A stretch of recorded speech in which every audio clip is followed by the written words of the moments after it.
Kippur to Sukkot. So we're going to take a little bit of a detour from our typical course of study and focus a little bit more particularly on the Chagim at hand. So in particular, we have coming up Rosh Hashanah. Very classically and unfortunately a very, very ignored aspect of Rosh Hashanah is what today we've come to know and love as the Seder Rosh Hashanah. It appears explicitly in the Talmud. This isn't a minhag, meaning it's a minhag in the sense that it's not a mitzvah midoraita, it's not a mitzvah midorbanan, but it appears in the Talmud. Almost all the simanim that we customarily use today appear explicitly. There's no reason, there's no excuse for us not to be observing these recommendations made by the Gemara. The way the Gemara explains it, and who better to give us the explanation than the Gemara itself, you need to go no further than someone who wants to see a siman bracha in the following year should be careful that none of these items should be missing from his table on Rosh Hashanah. That's not the Arizal, that's not Rav Nachman Breslev, that's not the Lubavitcher Rebbe, that's Hazal, that's the Gemara. It's an opinion of one Emorah, but there's no reason, nobody contradicts or conflicts it. Achaynu Ashkenazim, Yedidi Ayakar, we're going to spend some time talking about them. Achaynu Ashkenazim lived in countries where nothing grew. Okay, the only fruits and vegetables they had were the ones that were underground. So you had onions, garlic, but they didn't know what to do with it. You had carrots, you had radishes, you had beets, and that was pretty much it. Most of the things that we're talking about here, you'll see in a second, are actually items that grow in, let's say, normal temperate climates, not necessarily in the heat of the Middle East, although the tamarim are pretty hard to come by in northerly latitudes because they don't tolerate frost. Although they are mostly found in deserts or dry climates, they don't actually tolerate freezing for very long. So I think a light frost, like 1 or 2 degrees below 0 Celsius, they can handle. In fact, it does good things for the dates, but I'll get to that in a minute. Lower than that, and I think they die. So, what are the simanim, the classical ones that appear in the Talmud? They appear in Aramaic, and because they appear in Aramaic, there are lots of mistakes. Why are there lots of mistakes? Because the renovators of the Hebrew language have a penchant, an inclination. This is Eliezer ben Yehuda and his and company, to take Aramaic or Hebrew words and to make up new meanings for them. So if we have a Hebrew word that we don't know the original meaning of, or it's contested, or we have an Aramaic word and a Hebrew word, sometimes they'll just, instead of the two being equivalent, one in Aramaic and one in Hebrew, they'll just use the Aramaic one to mean one thing and the Hebrew to mean another. Sometimes Arabic is the culprit, where Arabic took a Hebrew or Aramaic word and perverted the meaning of it. Just for linguistic reasons, these things happen. And then the word was reintroduced into Hebrew via Arabic, or into modern Hebrew.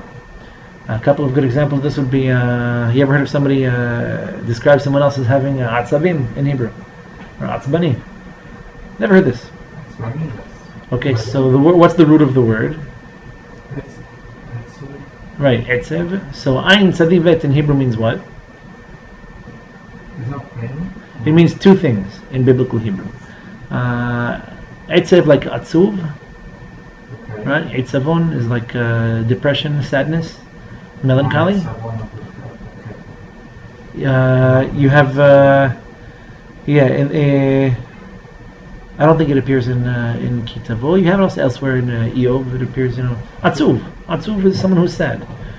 And then you have Atzabeha Goim Kesef V'Zahav Ma'aseh De'adam. Interesting how the two are related, because there it refers more to Avodah Zarah, to deities. So what's the first meaning? The first meaning is sadness. Oh, sorry. So in Arabic, Asab, they use it for nerves. So in Hebrew, it does describe a certain emotional state. It doesn't describe being anxious or angry or nervous. Nervous is the word. That's that would be the cognate to the Arabic. In other words, the direct meaning. So someone who's the way atzbani, the way they use it, what they mean is that it's someone whose nerves are in control of him, not the other way around. So atzabei hagoyim kesef v'zahav, when we say that in Hallel, for example, in Tehillim, what we mean is that the things that make people concerned or sad or frightened or whatever. So you're afraid of the stars. So that's your atzabim, because that's what like the way you could use the word yir'ah, you have fear, like a fearful respect of something. So if you fear an idolatrous deity, that's your atzabeh. Anyway, but in Arabic it means nerves, and then they reintroduced it into Hebrew to use to meet the need of the modern European language. This is after psychology. This is Sigmund Freud, right? Late 19th, early 20th century. Nerves, nervousness, anxiety, obsessive compulsive disorders. So it was a very common, popular term at the time. So they had to find an equivalent to it, and so they just borrowed the Arabic word that really is from a Hebrew root, but it has a different meaning. So you have a lot of that. Good examples. So tamari, easy enough. Dates. Okay, it doesn't matter if they're dry, doesn't matter if they're fresh. At the end of the day, this is a Talmudic recommendation. It's not a mitzvah d'oraita. But what you have fresh and in season today are, at least in the latitudes we're going, is the yellow ones, right? We call this bluh in Arabic, right? Balha, the Tunisians call it. So they're yellow or orange. This is what dates look like, by the way. When you see them growing on trees. This is the smaller one. Or balha, yeah. Bluh. I know from just one of those words we heard a lot growing up. So they used to use them to decorate the sukkah. For the Libyans and the Moroccans, the same thing. They give it to you on the grape. They come on like orange vines, and they have lots of, and they're very pretty. So sometimes they're yellow, orange, red. It depends on the red ones aren't so much edible. But when Chazal talk about dates, generally speaking, you have the fresh dates that taste like apples. Have you ever actually bitten into one? It's like a tart. It's sweet. It's a little bit tart, a little bit not acrid, but a little bit acid. And then you know how you sweeten them, right? Well, either you beat them up, or you put them in the freezer overnight. You freeze them overnight, and they come out the following day. They're like yellowish brown, and they're much sweeter and they're much softer. The water expands and it breaks the fibers. I know the dates, how they look like. I didn't know about. Right. So drying them. On my list. Drying them is a process that takes months. I mean, naturally, if they hang on the vine, it takes forever for these things to dry. That also makes them brown and what we see usually in dates. Yeah, but I don't think you can freeze them and dry them. If you're going to dry them, it has to be a slow, natural process. And if they leave them on the vine and they hang up, forever, and they take them down when they're already shriveled up. If you take them down and you freeze them, I think they decompose before they it kind of artificially sweetens them a little bit, and then the sugar. They use them for liquor. Lagbi, I think is lagbi. There. How many different fruits and vegetables can you make into alcohol? Ask a Libyan, and he'll say. Is it a Quran or Quran Shiur right now? No, lagbi is the Arabic. It's a drink. It must be a Jewish thing because the Muslims were supposed to be making it. Of course. Huh? It's very difficult to find now. Who makes that? I think they make it. No, in Israel you can find people who make it at home. I don't know if they manufacture it on a larger scale. Some of these habits die hard knowing. I think what I know from in Moshav Achisamach, I can find you some. Next time you go to Israel, let me know and I'll hook you up. I think what they do today is they make it out of the sap of the date palm, not so much out of the fruits themselves. I don't know why. What is the sap? I think lased. It's they tap the tree, like the maple syrup, similar concept. So maybe they cook it and caramelize it, and then I don't remember how that. Anyway, yeah. So tamarim. So this one's easy, right? Tamar in Arabic with a tet, but it means the same thing. Take whatever kind of date. Any dates you find that are edible, yeah. And by the way, if this is supposed to be on your table, mashma', you're supposed to be eating from it. You'll ask me about the ram's head a little bit later, Abigail, and I'll give you an answer you don't want to hear. So. It's kind of like tomato. In Arabic? But the name tomato fruit. It's kind of like tomato. Yes. Is there any connection? The Zohar Kadosh reads Tam-mar, like the end of bitterness. So like you're in a desert, there's nothing to eat, there's nothing to drink, and you find it's one of the most incredibly sugary fruits there is, the date, before they discovered mangoes. They had dates, they were super sugary. Dvash is tamar, that's correct. Silan is the Arabic word for date syrup, which is what they used to use for sweet. They used to bake with it and cook with it, add it to tea or coffee. You can still find it, it's very easy to date Silan. If you look for it in Israel, you'll see in Hebrew letters Silan. I think the Ben Ish Chai mentions that if you can't find dates, you should use that. So that's easy enough. Silqa is one of the next ones. Okay, and here's another little bit of linguistic gymnastics. The Arabs use silq to mean apparently beets, bikhav. And so they perverted the meaning of the word in modern Hebrew, where we say selek, which isn't a Hebrew word. We have a Hebrew word, lesalek. What does lesalek mean in Hebrew? Or histalek? Saliq in Aramaic is like to rise or to go up. So, kad saliq al-bizira, when the bizira was going up, it means he made aliyah. Aliyah in Hebrew, la'alo, it means to go up. So you're going from a low place to a high place, or from a place with less kedusha to a place with more kedusha. So that's the expression that Hazal used. In modern Hebrew, they say listalek, like to get out of here, but literally means to get up, to be lifted up or to rise. So Arabic has once again perverted the meaning of the word, where the Ben Ish Chai says very emphatically, silqa in Aramaic is what we call today tiradin, which is spinach. So there's a very common misconception. I don't think this goes back very far. I think in Israel is when maybe the Moroccans started using beets instead of... we use, like we told you, we use Swiss chardonnay. Yeah, I know that. So it's very close. Yeah, spinach is... It's very, you put spinach and oil everywhere, so it's the two ingredients, it's Indian food. Is that... So is... what do they call that? We make Because it looks like manure. We fry the spinach and we fry the... Yes, thank you. Baqila. You make that, that's a Rosh Hashanah thing? Baqila. Kera, don't ask me, I'm not the best Tunisian. We eat it on Shabbat. You're only Tunisian on TV. I'm Tunisian on paper. So for that, I do remember that being a very spinach-oriented thing. It's spinach or it's oil-oriented. That's a spinach-oriented. I actually really tasted the taste of the spinach for the first time when I got married because David likes it. Really? The kera doesn't taste like spinach at all. It doesn't. Like the kera. I'll be honest with you, it doesn't look very appealing. No, it doesn't, but it's really good. No, the smell is, anyway. If you grew up with it, you're not afraid of it, and it's really, really If good. you grew up with it and you're really hungry... No, it's really good, I swear. So silqa, the Ben Ish Chai says very explicitly that every time the Gemara refers to silqa, it's referring to spinach. So that is not Chard. Blet. But like it's different thing because in Italian I don't even know what is blet. It's a different kind of herb. It's similar, but it's not the same It thing. looks kind of... Chard looks more like... it's like big leaves. It's bigger yeah, leaves. but they're harder and whiter, I think, on the bottom. Correct. I Yeah, had some I know. in the past. They're bitter. They're very bitter. It's like real How do you say maror. that? Swiss chards. Swiss chard. Not that. Blet. Yeah. That's Moroccan thing. My first year in America, I enjoyed translating all those things in English to find them. But at any rate, We don't have kale in Europe. Who would eat that? That is disgusting. Oh, it's disgusting. Anybody with good sense of taste would touch that. we eat animals that eat kale. That's, That's the whole point right. of kale. It makes their meat sweet, not ours.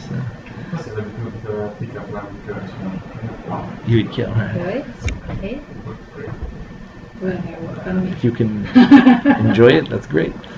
You must have been hungry. So yes, so silq is one of the silqa is one of the more commonly misconstrued. You will find people today who use it for beets, but again, probably because in Israel, when the Arabs were still selling local fruits and vegetables, they heard the words in Arabic and just basically tried to Hebraicize them without much respect for the etymological roots.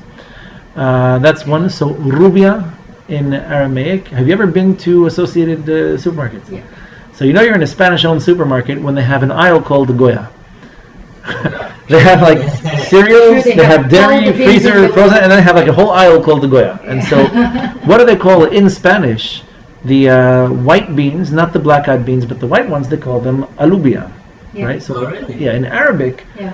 rubia in Aramaic became lubia in Arabic, and because the resh and lamed are very related. Yes, they're both produced in between the tongue and the teeth. But we do pumpkin instead. That's qara.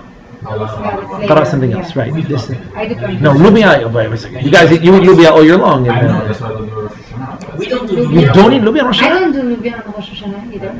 Are you serious? But that's a good idea. I can make that. Well, so yeah, but this is one of the original ones that appears in the Gemara. If I show you the Shiur that we use for this name, Ola bin Uchai. the Ola bin Uchai, it has two versions of the Seder of Rosh Yeah. That goes back to Livorno. One with and one Siddur without. Livorno, also all the old Sephardi Mahzurim, you'll see they have two different orders. So you would see One of them is according to the order they appear in the Gemara, and the other one I think is they go like Eretz Adama. But you see the one there doesn't have, one of the two doesn't have Ruby. It's without that. So I have to remember what they replace it with. It could be a different version of the Gemara. It could be that there was just one version had it, one didn't. Look for the one. Normally they'll tell you this is either he'll tell you this is what was printed in Livorno, and maybe the Arizal holds differently or the customs developed differently. Normally,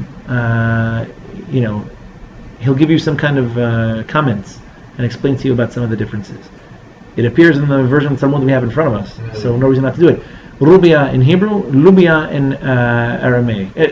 Rubia in Aramaic, Lubia in. And what do you In say? Arabic. What do you say on that? Yeah, let's say Yeratzen, because I was looking for what we replace it Shit. with. So the Ben Ish Chai brings the Magen Avraham, who mentions something very interesting. He says that you should try to make a Hiratzon that incorporates the meaning of the Aramaic or Hebrew name of the food item in question, and that also somehow plays on the name it has in non-Jewish language. Oh, really? So we say Shirbu zechotenu utila bevenu. So Yirbu zechotenu like rubia, like harbe, many. It's beans proliferate very quickly. That's not what you say on the note. So what That's do what I you have. Shiur You have Buza. Rimon. Rimon also appears, right? No. Although that appears to be Moroccan שירבו זכיותינו כתלתן. We say Kariman. okay. Rimon, exactly. Tiltan is a different kind of bean. Pretty close. Tiltan is Yeah, like that's right. I did an sesame. Italian Rosh Hashanah No? class at my friends. Tiltan, shum I had an shimi is what Italian. is in Say here. that? So sesame is already minhag. That's already not in the In my Talmud. memories. I've seen Moroccans with My sesame grandmother. and carrots also. Carrots. And Carrots I we don't say think also. We just No, you just have I them. just not don't know carrots. them. Because we Preserved read carrots. before I was born. Rick had them today. You want to taste that? I'll bring them to you. Like candied. Candied carrots. Uh-huh. Candied carrots, candied Very, onion, very candied squash, Sure. anything candied. And Good. with that, the sesame, Yeah, you mix it with sugar. that I've heard also. Yeah, you're familiar? There's a snack like that. What do they call it? There's a name for it. You ever had like peanut brittle? Is where they cook peanuts in sugar until it's caramelized. So with the sesame, I've seen that also done. The honey, yeah. So it's the same, except it's just sugar, which is not cooked. Just Right. raw. I've heard. Yeah, I've heard this. I've heard of this being done. We never did it at home, but I've heard of it My being done. grandmother also did that all the time. Rivka's grandparents did that. Rivka's parents did that all the Seriously, time. maybe it's a fussy custom. Very interesting. Maybe, possibly. It could well be because I know in Sfrot doesn't. I don't remember ever having it on the table with my grandparents. But so. Anyway. Yeah, the Rimon, which by the way I believe was a little bit of a later addition to this concept. I don't think it was one of the originals, but it seems to be pretty ubiquitous. I think everybody holds today from pomegranates. Very good. They're tasty and they're rich in antioxidants and they impress women like kale. So, right, pomegranates are great. Did you try counting the seeds? No, I think it's a little bit more tried every homiletic. year. Really? But You can no, I stopped trying. count to 613. So it's a few hundred. Maybe that At will least. keep There's a my, lot. kids busy. Yeah, you should tell them that. No, it keeps my kids popping things and making Yeah, they stains will on be white all over- shirts. all over the and- place. right, I think it was, if I'm not mistaken, Julia Child, somebody who came up with the idea that the only way to peel them without staining clothing is by peeling them underwater. Right, you put them Yeah. inside a bowl of water, you just open them that way. And remember, the solution to pollution is dilution. So if you have, no, really, if you have a little bit of a very strongly colored juice that gets diluted in water, it doesn't make a big stain. So. Very good, but it is a later addition. In Aramaic, we still have, we said tamare, so qara. Qara in Aramaic refers to gourds or some form of squash. Have you ever seen gourds? For some reason in America, we're not really into them. So they're these weird fruits. They're not edible. They're not edible, but they use gordo in Italian also, right? Gordo. No, like the fruit. They're these very weird things. They make birdhouses out of them. It's like a member of the squash family, except they're perfectly inedible. Normally they're very, like you just wait until they're dry. They open them up, and they use them either for decoration or you can carve them out for like bird houses, birds' nests. So Chazal used to use them as containers. They used to, fill things, store things in them. They're useful. They come in all kinds of different shapes, and you can close them. It's not a word that they use in the talk about when they were in Mitzrayim and they were missing the gourds from inside. So kishuim, right? Kishuim. So we say kishu. So why are they called kishu? Shekashim lema'ayim kacharavot. Chazal said, why is it called kishu in Hebrew? Because kashe, like hard, because gourds are difficult to digest, like swords to the stomach. Meaning they're not very, Make you feel sachet. They don't make you feel very good. But it's like a dirt poor man's food. That's all you find. You eat it. There happen to be from the same family some perfectly edible ones. So zucchini is a good example of this. Squash, yellow squash, probably something in that family is what we're referring to. So in modern Hebrew, it's probably the qara, because in Arabic they use the word for pumpkin. I think that's where the confusion arose. Okay. In French, it's the same word. What? Gold. Gold. Yeah, you've never heard the word before? And if you read any book from before the 20th century, people talk about them all the time. Yeah. You're not familiar. No, I know the word. I see the word in Italian. Yeah, I agree that. But they come in various shapes. No, they use them ornamentally. People grow them, they paint them, they make really neat things. Yeah, I used to also. We made I would think you could eat that. we made It looks like birdhouses for hummingbirds and for small. Anyway, they're really cool. So the No, but they're hollow and they're neat. They paint them because they're very dry on the outside. So you don't eat those. The edible ones that look exactly, they're very similar to them anyway, but they're edible. Yeah, like pumpkin. Probably something in the family of like yellow squash. Pumpkin, butternut squash. So pumpkins are related, but a little bit more distantly. It's not clear. It doesn't seem like that's what Chazal were eating. We'll put it that way. Well, that is Yeah. mostly, The word for that in modern Hebrew they use dalat, and in Hebrew and in Aramaic they call them dinu'in, and that's probably a reference to something more like a sweet squash, like a So butternut squash, is something like good that. It's in the same family. If that's what you can find, great. It's probably more closely related to zucchini or to yellow squash. Again, because in Arabic, qara is what is for pumpkin. So you think it's not the appropriate food? That the Ben Ish Chai is very adamant about this. That it's not. That it's not. That it's not. It could be that it was customary to do it. Again, you can use the same Ben Ish Chai against his own ruling if you want to say that this is what we call it in Arabic and it has the same kufresh alif etymology to it. So our merits should be read before you because qara as a verb in Arabic means the same thing it does in Hebrew. So butternut squash is better. If you can, so probably yellow squash would Yellow be squash the bullseye. It's like zucchini, but it's yellow. They put it in soups. Oh yeah, the yellow I've ones? seen that. Oh no, it's not gonna work with my frying pan. The taste is gonna be No, really. but do it the way Butternut the squash Moroccans will do work. it. Make I do it with make butternut squash. confection out of it. Out of yellow squash. Come You can and anything. try my Really? beignet, and then we'll talk. Pumpkin too. I mean, you just pour No, sugar in and but- cook it. I mean, Exactly. I'm not saying it's not pumpkin. Why would you do that to yellow squash? It's tasty, salty. Yeah, it's the same. Yeah. Oh yeah. With them in the coriander. She did it with zucchini once. It's like it becomes Really? like an omelette. It but works. without the That's You that's do it impressive. with spinach. Sweet squash, With squash. Oh, see, that's what's good I've yeah. Like Pumpkin, squash, No, macaroni, actually, sauce. Yeah. But I also do with Interesting. what's it called? Pork. Can be done. It can be done.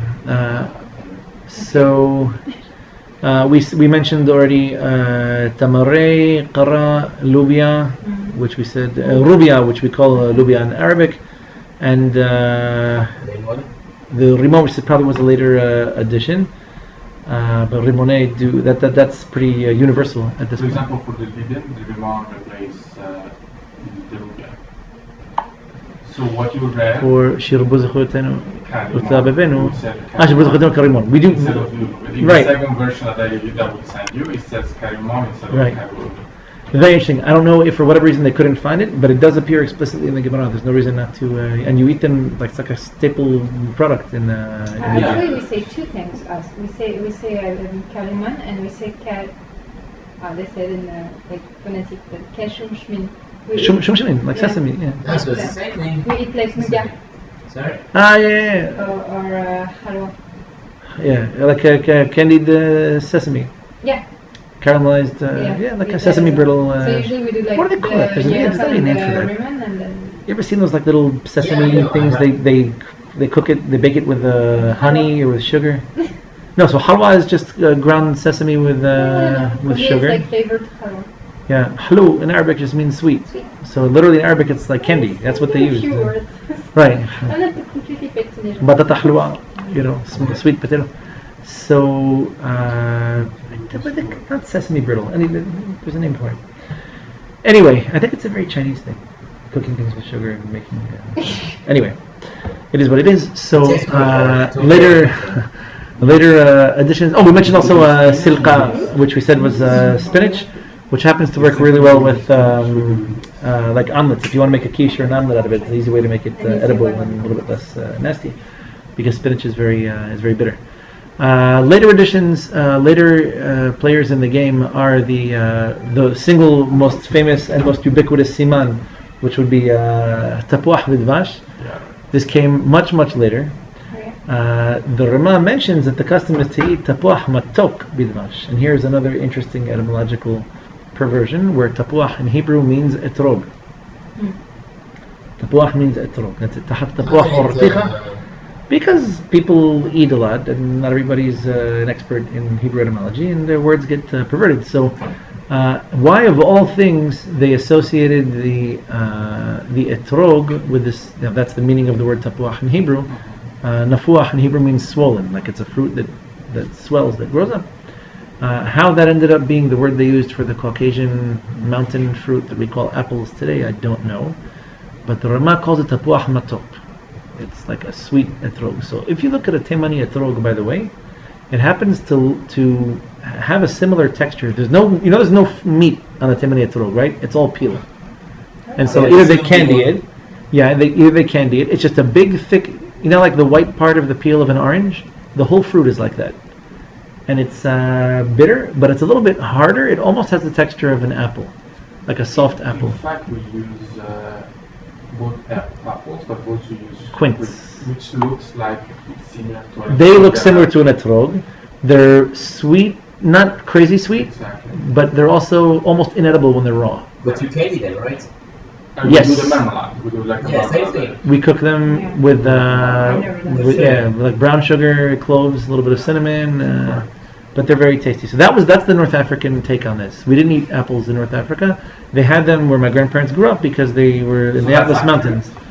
That's accurate. It's insofar as some of the Rishonim write tapuach matok, and again, what are they talking about? What are they referring to? The Ashkenazim are probably referring to apples because they were closer to Russia. That's where they got them, and they spread all over Europe. It took a long time for those things to reach North Africa. In the Middle East, apples are cold weather fruits like cherries. So they call it in English, I believe, citron, which is the French word for lemon. There's a big mess around that. But a temani etrog, if you look at them, these are etrogim that have no genetic relationship, meaning they weren't interbred with lemons. So a temani etrog, if you ever see them, they're really big. The seeds are all, they just Yemenite etrog, I don't know. I'll try and keep my no. They don't sell them. Yeah, they don't use them for food. In the Himalayas, I think they Do eat you ever them. find it in a store? No, Except for the mitzvah of it flowing, you don't find it. no, they're not, because they're not really edible. Chazal talk about them as if they are, and again, maybe they candied them, they cooked them with honey or with dates or something. Or even what Rivka did, she used the peel from at the end of 1 year.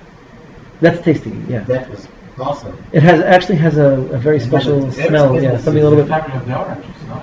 It's a citrus fruit, but it's like the least closely related to oranges, lemons, clementines, etc. So, so the fruit of it is a little bit harder than your average etrog.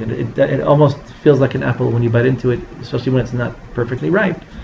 And they last like a year on the tree. If you leave them there, they just stay there. They're a little bit softer. They go from green to yellow very gradually. So when the Rishonim refer to Tapuach Matok, what they're probably referring to is apples. In North Africa, we didn't have them. We had quince. And quince, again, the only way to eat them is pretty much to cook them. So that my mother-in-law is from Yemen. They did the same thing. I guess that custom reached at least where they were in Yemen. So they cooked. They made some kind of a marmalade or a jelly out of it. Yeah. Or they would cook it with honey instead of dipping it. Tapuach matok bidvash in Hebrew literally means a sweet apple in honey. It doesn't mean necessarily raw and dipped. It could be you cooked it in the honey itself, but that was the North African take on what was otherwise, it looks like anyway, Northern European custom. Other items of particular interest. So I have seen this done. I think the Persians do it, and apparently some Moroccans don't. I don't ever remember my grandparents taking out sesame on Rosh Hashanah. But sesame seeds, I think, and again, I don't think it's so much the etymology of the name that's the point, as much as the fact that they're prolific reproducers. Sesame, they just millions of seeds everywhere. So I've seen that. I've seen carrots. I think that is a particularly Moroccan thing. And the hiratzon that accompanies that, we should gzorot gzorot tovot. You know that good gzorot should be. No carrots in Libya. Right. They don't even find, I think I have a online, but yeah, שתגזור גזרות טובות. So like ירצון, גזר לשון גזרה, like לגזור. So לגזור in Hebrew means to cut. By the way, gazar in North African Arabic is a butcher, a qatzab, someone who cuts. So tajin del gazar is the butcher's. It's like the butcher's dish. It's what they used to make out of different kidneys and lungs and hearts and what have you. It's an expression, something my grandfather used to like.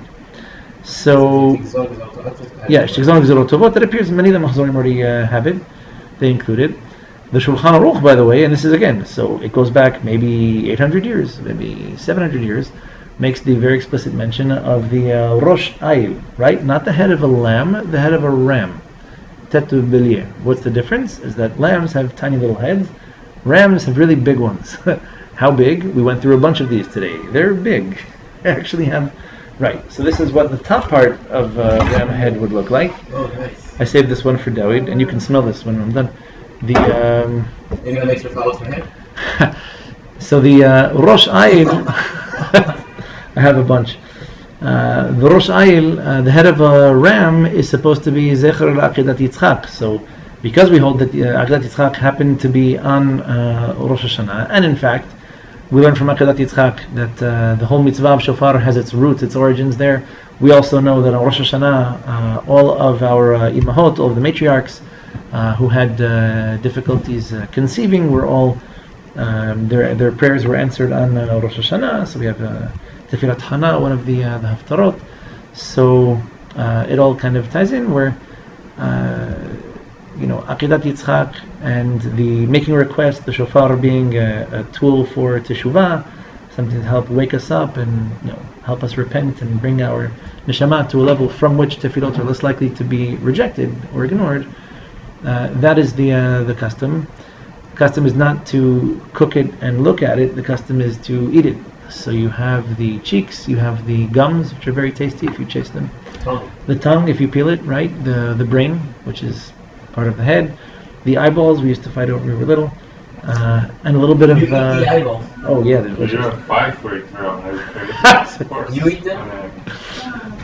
David, on a daily basis. And there's some meat on the back of the head towards the neck. You don't have to taste the whole thing. You have to taste it. You taste it. So again, it's not matzah and Pesach. It's not a kazait or bust. It's you want to taste from it. You eat right after Taste from the it. Yes, well, depending on the order that appears in the Mahzor, right? But it is mentioned by the Shulchan Aruch.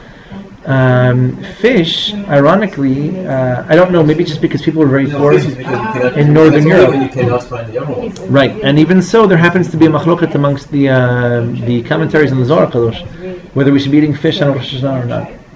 The Ben Ish Chai mentions it, and he says really it's dependent on the local custom, but that the Zohar in many places says that fish, they reproduce very prolifically. You do use them. We use fish. That's an authentic off the boat Tunisian custom, or that's we came to France, we did what the Ashkenazim did. No, you don't use fish.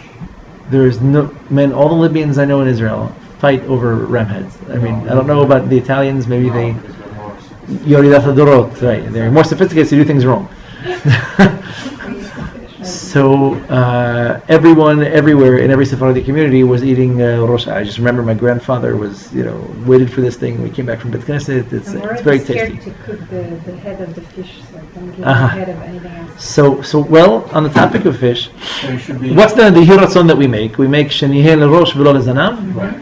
And we add, if you're observing the original custom, you would say, "V'tizkor lanu akedat Yitzchak Avinu olam hashalom ben Avraham Shalom." So you make reference to akedat Yitzchak. Akedat Yitzchak didn't happen with a fish. Yeah. Avraham Avinu didn't see a fish caught by its horns on a bush. He saw a ram. It's in the Shulchan Aruch. I know Ashkenazim who've requested it from me. I can tell you that. But the head of a ram is it's tasty.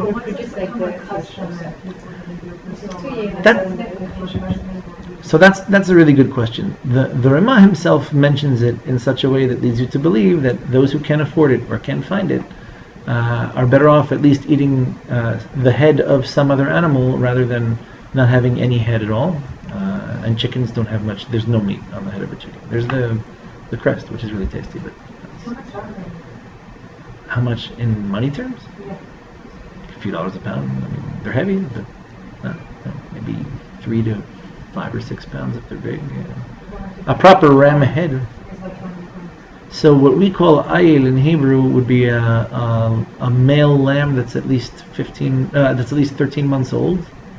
So you're probably talking about a head that weighs a good 5-6 pounds, maybe 7 if it's big.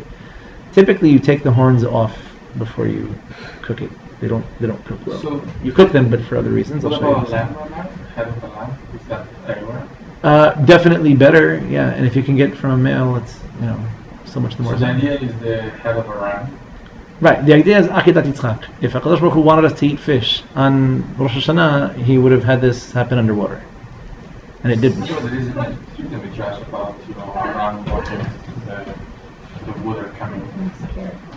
You have by Nachshon ben Aminadav with Kirat Yam Suf. No, there was another one that died. He like he walks into the water until he almost dies, and like the second before he dies, Yam Suf splits. So you can eat fish on Pesach if you want. Although on Pesach we have the Korban Pesach, and the custom is to eat lamb or goat. But we'll discuss that as we approach it. She did not, but I'll put one aside for her if she'd like to. Ask her if she's never had. I'd be impressed. Talk to your parents. I want to know what they did in Libya. I always said, I'm not going to ask. I want to know what they did in Libya. Now, what they did in Italy when they met Ashkenazi Romans, I don't know Ashkenazim in Rome, but that's very, very interesting. But I remember that for the Seder of Pesach, you do the head of a lamb as well. Seder, you do the zroa. Yeah, but you also do the head of the head. Yeah, I mean, you used to roast the whole animal. Today, the Shulchan Aruch says we shouldn't roast entire animals because it might look like a Korban Pesach. Yeah, that's the Roman do that, like the roast meat on Pesach. Right. There are communities that specifically do roast, there are communities that specifically don't. I think the Ashkenazim tend not to. Sephardim tend to eat roast. I mean, you cut it into pieces already. You cut one thing off and then you can't use it as a Korban Pesach. So it wouldn't matter so much. But, like I said, other customs include... So the apples and quince will leave for now. I've never met anybody who eats etrogim on Rosh Hashanah. So we all, in one way or another, are driving under the influence. Cecily mentioned carrots. Lungs. There are communities where they ate lungs on Rosh Hashanah specifically. The USDA, for reasons that are not very clearly understood, prohibits lungs from human consumption in America. You can't get them. I mean, you can, but it's illegal. So, not recommended. Right. Oh, so very good. There's a funny question like this about the German community, because the Germans are funny people in general. They don't have a sense of humor, but it's funny to look at them. So, they do things in a funny way. Yeah. What's that? No, it's okay. So, which side is German? Your father? So, if you've ever been to a German household, like a real Yekish German household for Shabbat, you ever see anybody doing a Tilat Yadayim before Kiddush? I see that. Right. send that to Which is in France, you tell people do this? So when I was living in Strasbourg, Huh? I went. It's not really to France, my- but- Yeah, it is. I was invited to my chemistry teacher's house for Shabbat, and I was sure he was Orthodox, so I went, and they started doing that. I was like, where am I? Are they religious? Yeah, Are they not? It's Reformed. going to be kosher. And then he explained everything. Uh-huh. It was the first time, but they were Right. from German descent, I guess. Strasbourg is basically German. What does Strasse mean in French? Exactly. In German, it means street. Okay. Strasbourg. So the German community, they had a problem where the Goyim wouldn't allow the Jews to own land. That was actually a very pan-Jewish problem. They wouldn't allow the Jews to own land, and because the Jews couldn't own land, it was very difficult to find wine or grape juice that was kosher, that wasn't produced by Goyim. So they made a gzera, a takana, an edict, a ruling, a custom, call it what you will, that just like the Gemara says, if you are too poor to afford wine, or you can't afford it, or you don't have it, you make your kiddush on bread. Just use the challah instead. So everybody used to get up. They would make netilat yadayim at the beginning of the meal. They would sit down. I mean, the men would stand up. They would say, Yom HaShiv b'chol Shema Artz b'chol Tzava'am, etc. Baruch Ata Hashem, Elkeinu melech haolam, motzi lachem min haaretz. And then you continue. Baruch Ata Hashem, Elkeinu melech haolam, asher kasheranu b'tzitav v'ratzon shal kasheranu v'chilonu, etc. Baruch Ata Hashem, mechadesh HaShabbat. Sit down and take a bite of bread. And because this went on for so long, it kind of became a custom. And in some communities, even when they had wine, they were still doing this. They were still doing wine. This is b'diavad. This is in the unideal situation where you can't find what you would normally do, ideally the way everyone else does it. It's better than nothing. Does it become a custom by virtue of having been the case for a certain amount of time? Is an interesting question. We don't have a clear answer to this. So in the German community, that's what they still did, even when they had wine. Maybe to remember, maybe to commemorate times, long gone. But that's how they did things. So if the Rama is telling you, you can use the head of a fish instead of the head of a ram, he's not telling you this supplants the custom to commemorate Akedat Yitzchak, where that the fish is a close enough, a reasonable substitute. It could be that many people have the custom to do it, or nobody makes efforts anymore to do it the more ideal way, which is very simply what the Rishonim write about. So, I'll grant you sweet apples with honey. That's probably what they were referring to, because it's a more Northern European thing. But when it comes to the head of ram, that's kind of hard to dispute. That's what they're talking about. And the hiratzon that we say along with it, which appears in the Shulchan Aruch, is that it's related to Akedat Yitzchak. So customarily, that part of it is elided. It's deleted from the hiratzon if you're eating the head of a fish. But then again, that kind of defeats the purpose of the custom if it is to commemorate Akedat Yitzchak, or somehow to evoke the image of it. So Shnei L'Rosh V'Lo L'Zanav is kind of like an ancillary benefit, meaning it's not necessarily what the original custom was. But it's, everyone has their customs, it is what it is. There's a few other examples of that. Eating thin matzah is another really good one. Where in different Ashkenazi communities, it became, for whatever reason, people were fighting or arguing over thickness of matzah. They just made them thinner and thinner. And if you look at the Shulchan Aruch, he says you can make matzah as thick as a tefach. It can be 4 inches thick, and it's still matzah. It's not by definition chametz. And there you create a whole issue where eating matzah that's so thin, you're baking crackers that you'd make mezonot. It's not even bread anymore, and we call it lechem oni. It's the bread of the poor. So I guess enough Ashkenazim did this for enough of a period of time where that's now kind of become the standard.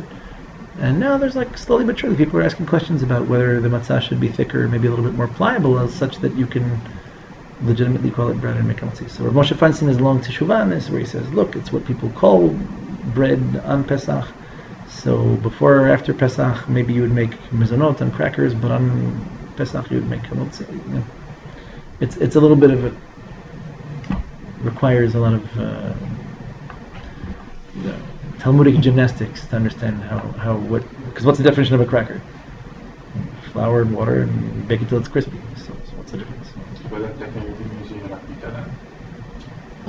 On Pesach? Yeah. Pita's chametz. First of all, it has yeast in it. But the thickness is, a tefach will be even more than a pita. Have you ever had, I think you leave every year for Pesach, right? No, but I had this. You had the soft matzot, so it's pretty dense. I mean, it's not. Yeah. It's really nice. You know, you couldn't You mistake eat, that for you eat pita. that and you... Well, because a kazait is like. Yeah, It's, that's a kazait. it weighs. It's heavy, hefty. It's like 4 to a pound. It's hefty stuff, but it's pliable. Yeah, well, it works. But that's the custom. The original minhag was to eat thick timani matzot or even thicker. So it's an interesting question. Does something become a custom? I'll give you a lot of examples of this. Actually, a really good one that's very appropriate to what I do. That Moshe Feinstein was actually asked about this, and he commented in his lifetime that there's no such thing as a custom by the Ashkenazim not to eat meat from the hindquarters. It's like maybe a lot of people don't know how to do it, but if you find someone who knows how to clean them properly, you can eat from it. It's not a devar shenahagu bo isur. It's not something that we customarily consider to be forbidden. It's like not everybody knows how to do it, but if you did find someone, it's okay. So that's an example of him saying that there's no de facto custom not to do it, and that it hadn't been done for a generation or two doesn't mean by definition that it's now a custom not to eat. It just means you got to find someone who knows what he's doing. So and then there are people who don't hold that way and who fought him on this. Like he wouldn't have it. He did in Russia. He did. Oh, did he? Yeah. No, that was his point. Was we ate from it in Russia. Came here in like 1927 or 28. Here they don't do it. They don't have people trained in it. So anyhow, as we're on the topic of ram's heads, I figured it'd be interesting anyway to see how this isn't like a Chabad preschool, showing you like a shofar factory. These are actual real shofarot in different stages of their production. So this is what the horns look like when they're actually on the ram itself. This particular ram was a kind of brunette with some white spots and a little bit of black. But if you look at the roots, that's the legit hair color. That's not from a bottle. And basically, the horns curve out, and you can tell by how long they are. Generally, the age of the thing. This one was well over a year old. And what we hold in terms of shofarot that are kosher is that they have to be hollow on the inside. So here, you can see a bit of the scalp. There's a little bit of leftover brain that's already dry enough that it doesn't smell. And there's a bone. There's a bone that goes through. This is part of the skull. There's a cavity here. There's a bone that goes through and that actually creates a hollow inside the shofar. And this is what we hold to be a kosher shofar. The Mishnah says that any shofar is kosher, any horn is kosher. Hollow, vid. Oh, that's it. Yeah. So I have an example here of a. Does the animal have to be shechted, or it can be... It does not have to be, no. So you kill it by running into your car, it's fine. Yes, just like the. It has to be a kosher animal. This over here is the horn of a buffalo cow that made fun of my beard, and That's the one we use for the... that's what the bone looks like. That's the one that we use for the gala dinner. Yeah. So you extract the bone? What you do is, in the industry, they let maggots eat the connective tissue between the bone and the keratin, it's like your fingernails, this material. What do you have to What is it? Maggots. like bacteria? Lever, worms. Oh, So what I do, which smells a lot better, it doesn't take quite as long, is you just cook it for a few hours and you melt the soft tissue in between the bone and the horn, and it pops out like this. No, the cooking it hardens it a little bit. It's not a bad thing. And then you basically just find out where it's solid, you cut it, you drill a hole through it. So Chazal actually said that any horn is kosher as long as it's hollow, to the exclusion of deer. Even though they're kosher animals, the horns are like bones. They don't have a hollow part to them. Oh yeah, please. Feel free to play with them. I don't think any of mine smell. I'm proud of that. We have here. I thought they had a minhag. These are the horns. This is at least a 2-year-old ram. This one is beautiful. Yes, I'm hoping to make You're this gonna use beautiful that for for Rosh Hashanah. What's that? Okay. Yeah, it's a beautiful. I actually killed this ram for his horns, and to be honest, for his testicles, because somebody wanted them. But I was more interested in the horn. So, Are you using this one for Rosh Hashanah? Be'ezrat Hashem, I definitely hope so. This is a horn. It's still when did you kill this one? This year or a long time ago? It seems In June or July. Yeah, it's a little bit more moist. Yeah. Yeah, but it was in the fridge. That's also why I picked up a little bit of Gonna dry spots it of first, milk. It doesn't have to be dried so much. And this is like the second part of the. So basically, I drilled the hole through it, and I started shaping the mouthpiece. This is very hard material. When you cook it and dry it, it actually gets even harder. That's the than one you it used is. last year. No, but it's similar to it. Why there are two different colors? Because some rams are blonde and some have brown hair and black hair, and just pigment. There's nothing. Yeah. You have blonde hair. So you don't do What's that? any- You said some have You don't blonde do hair. anything with this filter, right? No, that's what it's for. Yeah. But you can smell it. It doesn't smell because I used the cooking method, not the maggot putrefaction method. It was just in the refrigerator, and it's a little bit moist in there. But, yeah, yeah. But that's the left horn that you're holding there.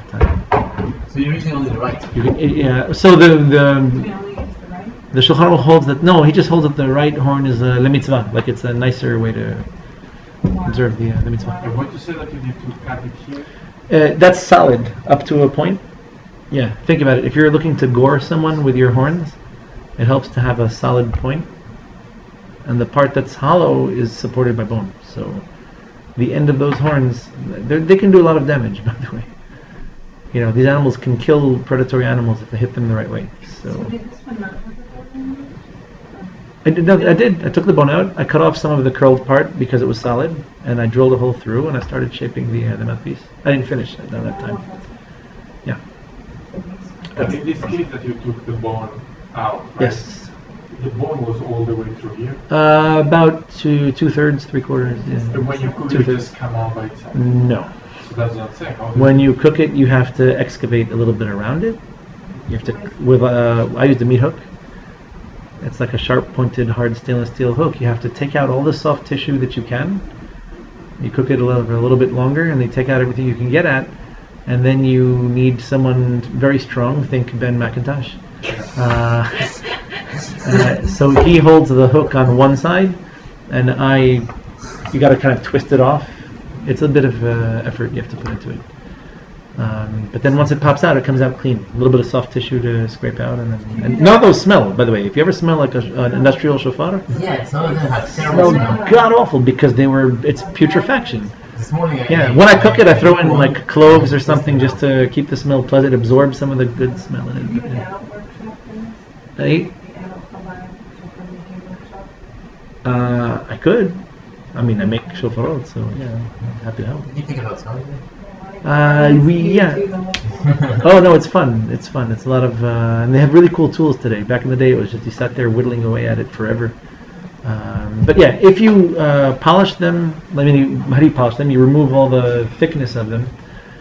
You get these falsetto kind of shofarot that sound a lot higher pitched. I like the baritone. What do you think Yeah, you they're did real. like back when you had nuggets or Back in the day, the original custom, I can tell you by the Sephardim was to cook it.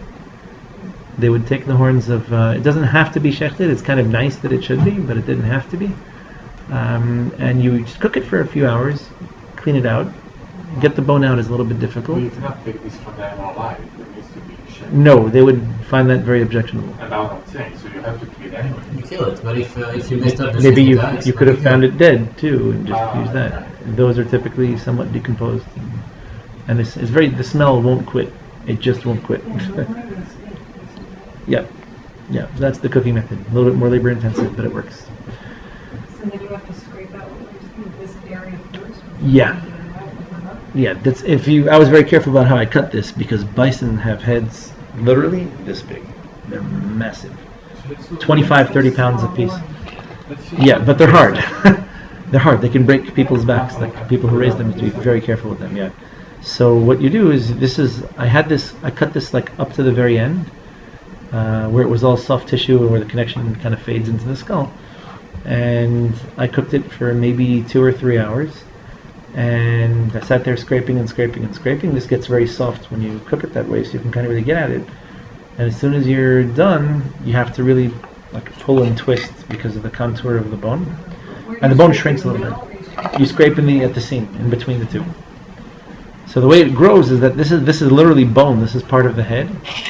And the bone itself has soft tissue that generates keratin, just like our fingers produce nails. All of it inside? Yeah, the periphery of the bone is full of the soft tissue. But the bone is always hollow? The bone itself is hollow. Yeah, I'm not all the way through. You didn't cook anything in this one yet. Nope. So you're gonna cut this in two.